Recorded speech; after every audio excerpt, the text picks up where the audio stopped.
नमस्कार, मैं हूं पवन त्यागी। सीए के विरोध में अरविंद केजरीवाल खुलकर के उतर गए और उन्होंने वो सारी हदें पार कर दी जो अभी तक किसी भी विपक्ष के नेता ने पार नहीं की है। असल में अरविंद केजरीवाल ने एक प्रेस कॉन्फ्रेंस करके सीए कानून की कमियां गिनाई और उन्होंने कहा कि यदि सीए कानून लागू हो गया तो 1947 में जिस तरह से माइग्रेट हुए थे लोग, उससे भी बड़ा माइग्रेशन होगा। केजरीवाल की बात माने तो वो ये कह रहे हैं कि 3 देशों से ये जो अल्पसंख्यक हैं वहां के, जो हैं दलित, सिख, जैन और बौद्ध और ईसाई, अरविंद केजरीवाल कह रहे हैं कि ये करोड़ों की संख्या में भारत में आ जाएंगे और अगर ये आए तो भारत के अंदर लूट, हत्या, बलात्कार और डकैती की संख्या बढ़ेगी और इसके कारण लोग अपने घरों को छोड़कर जाने को मजबूर होंगे।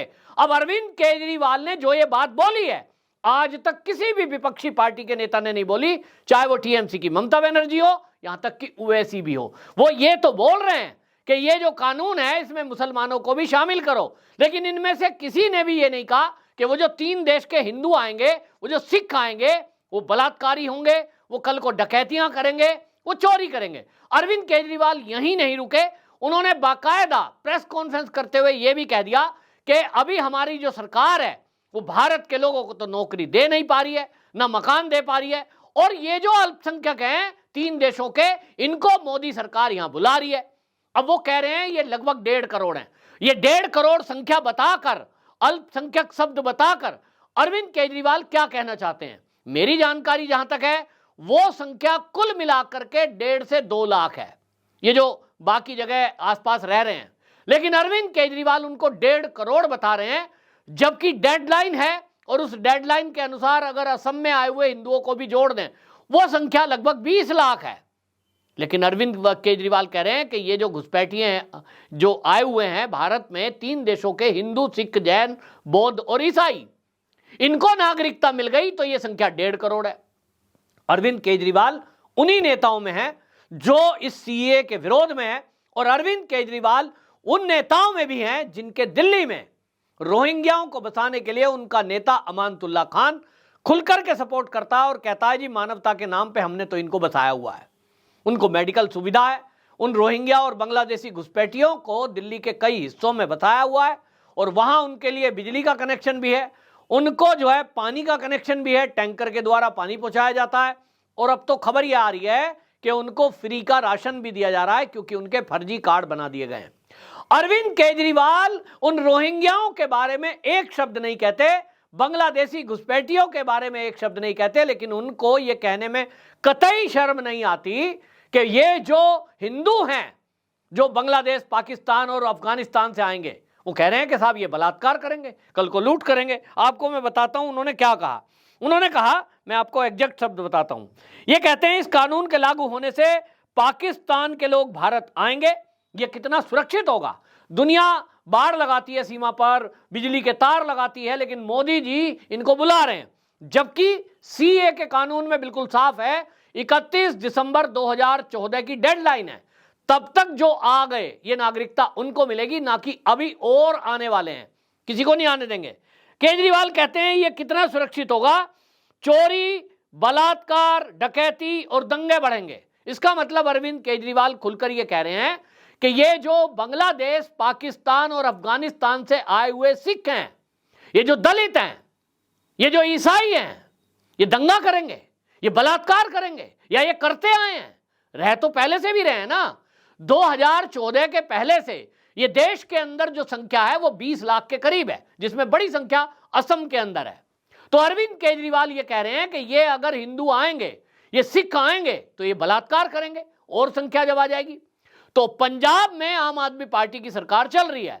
अब पंजाब के सिखों को अरविंद केजरीवाल से पूछना चाहिए, क्योंकि वो आम आदमी पार्टी के संयोजक भी हैं, कि अफगानिस्तान से जो सिख अपनी इज्जत, आबरू और अपने धर्म की रक्षा के लिए उस देश को छोड़कर यहां आए, हम सब ने देखा कि सर के ऊपर गुरु ग्रंथ साहिब को रखकर वो चार्टर्ड प्लेन से सुरक्षित भारत में आए, उनको मोदी सरकार नागरिकता इस सीए कानून के तहत दे रही है। लेकिन अरविंद केजरीवाल कह रहे हैं कि जो ये लोग आए हैं ये चोरी करेंगे, ये डकैती करेंगे, तो ये बलात्कार करेंगे। अब मैं पूछना चाहता हूं कि जो पंजाब के सिख हैं और जो टीएमसी के नेता हैं, क्या वो अरविंद केजरीवाल से पूछेंगे कि आप सरदारों का इस तरह का अपमान कैसे कर सकते हैं? जो बांग्लादेश से आए हैं, जो पाकिस्तान से आए हैं, ये क्या बलात्कारी हैं? ये क्या डकैत हैं? ये क्या चोर हैं? लेकिन अरविंद केजरीवाल ने ये प्रेस कॉन्फ्रेंस में कहा है, बाकायदा वीडियो में आप सुन सकते हैं। ये बोलते हैं कि ये जो है यहां बांग्लादेश से आकर झुग्गी बनाकर रहेंगे तो क्या आप पसंद करेंगे?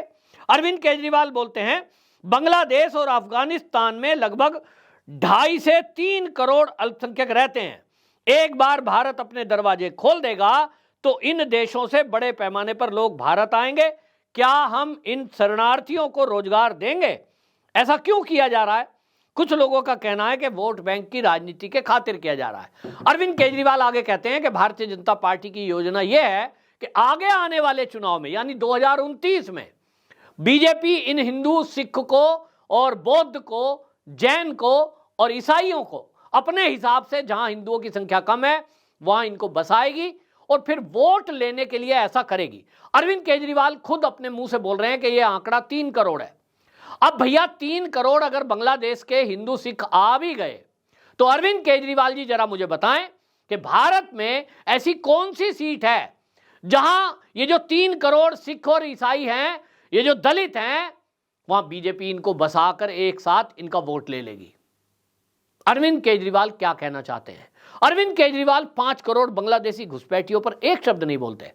अरविंद केजरीवाल जी, आप कह रहे हो कि ये हमारे हक पर डाका डालेंगे, ये हमारा हक मारेंगे, हमारे युवाओं को भारत के नौकरी नहीं मिल रही है, तो ये जो घुसपैठिए आए हुए हैं, यानी जो पाकिस्तान, बांग्लादेश और अफगानिस्तान के हिंदू और सिख की बात कर रहे हैं वो घुसपैठियों पर, वो उनकी बात नहीं कर रहे जो मुस्लिम रोहिंग्या हैं, वो इनको खतरनाक बता रहे हैं। तो अरविंद केजरीवाल से मैं पूछना चाहता हूं, अरविंद केजरीवाल जी, आपने दिल्ली में कितनी नौकरियां अभी तक दी हैं? भाई पाकिस्तान से आए हुए हिंदू तो यहां रह रहे हैं ना, तो आपने शायद इसीलिए उनको नौकरी नहीं दी। जो आदर्श नगर में रह रहे हैं, जो सिग्नेचर ब्रिज के नीचे रह रहे हैं, मैंने तो बताया आपको कि मैं उनके बीच में गया हूं, ना उनको बिजली का कनेक्शन दिया गया, ना उनको पानी का कनेक्शन दिया गया। नौकरी तो छोड़ ही दो, कोई सरकारी सुविधा अरविंद केजरीवाल ने नहीं दी। दूसरी तरफ वो रोहिंग्या और बांग्लादेशी हैं, वो सीमापुरी में है, वो जहांगीरपुरी में है, वो ओखला में है, जहां जहां हैं उनको सारी सुविधा दी गई है। और मुझे तो यह भी पता लगा है, मुझे पता नहीं कि वो सच है कि झूठ, कि उनको ये जो मार्शल बसों में लगाए गए उनके बच्चों को नौकरियां भी दी गई।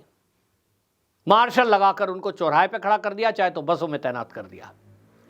तो उनके लिए सारी सुविधा, उन पर कोई सवाल अरविंद केजरीवाल नहीं उठाते। लेकिन आज जब सीए लागू हो रहा है और इस देश में दलित, सिख और ईसाइयों को नागरिकता देने की बात आ रही है, बौद्धों को नागरिकता देने की बात आ रही है, तो अरविंद केजरीवाल इस पर सवाल उठा रहे हैं और ये कह रहे हैं कि ये हमारा हक मारेंगे। तब दलित लोग समझ लें कि अरविंद केजरीवाल का असली चेहरा क्या है। अरविंद केजरीवाल से दलितों को सवाल पूछना चाहिए कि भैया जो दलित आ रहे हैं, आप उनको चोर डकैत कैसे बता रहे हो, बलात्कारी कैसे कह रहे हो?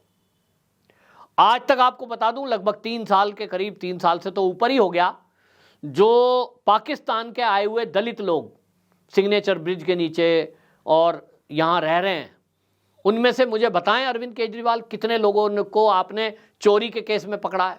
कितने लोगों ने बलात्कार कर दिए उनमें से जो रह रहे हैं? कितने लोगों ने डकैती करी है? और अगर आपने एक भी केस ऐसा नहीं देखा तो आप किस बिना पर उन दलितों का अपमान कर रहे हैं? ये दलितों की राजनीति करने वाले नेताओं को भी मैं कहूंगा कि अरविंद केजरीवाल ने प्रेस कॉन्फ्रेंस करके ये सीधा सीधा आरोप लगाया है कि ये 3 देशों से सीए के नागरिकता देने के बाद ये सिख, जैन और बौद्ध दलित ये जो आएंगे, ये आए तो हमारे देश में बलात्कार करेंगे, चोरी डकैती करेंगे। तो इनसे कोई नेता क्यों पूछेगा क्या केजरीवाल से कि आपने हमारी कम्युनिटी का अपमान क्यों किया? देखना होगा। लेकिन सवाल तो उठा है। भारतीय जनता पार्टी ने इस पर कड़ा ऑब्जेक्शन दर्ज कराते हुए यह कहा है कि अरविंद केजरीवाल रोहिंग्याओं से प्यार करते हैं, लेकिन हिंदुओं से उन्हें इतनी नफरत क्यों है, ये जवाब देना चाहिए।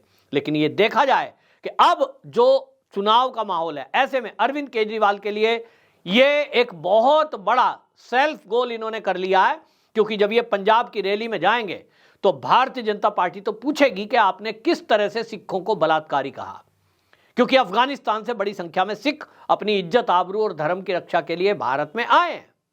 सीए के बाद उनको नागरिकता मिलेगी। आपने दलितों को ऐसा कैसे कह दिया जो पाकिस्तान से और बांग्लादेश से अपनी बहन बेटियों की इज्जत को बचा करके आए हैं? यह सवाल अरविंद केजरीवाल से अब जनता पूछेगी।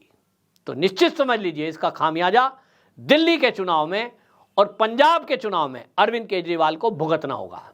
हिंदुओं को यह बात याद भी रखनी चाहिए कि अरविंद केजरीवाल ने वाकई में रोहिंग्याओं के लिए एक शब्द नहीं कहा।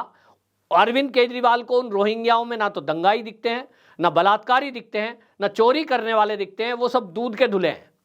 उनको दिक्कत है तो केवल दलितों से, सिखों से, बौद्धों से और ईसाइयों से भी। तो सवाल तो उठेगा, सवाल उठना चाहिए। आपकी क्या राय है? कमेंट बॉक्स में जरूर बताएं। वंदे मातरम।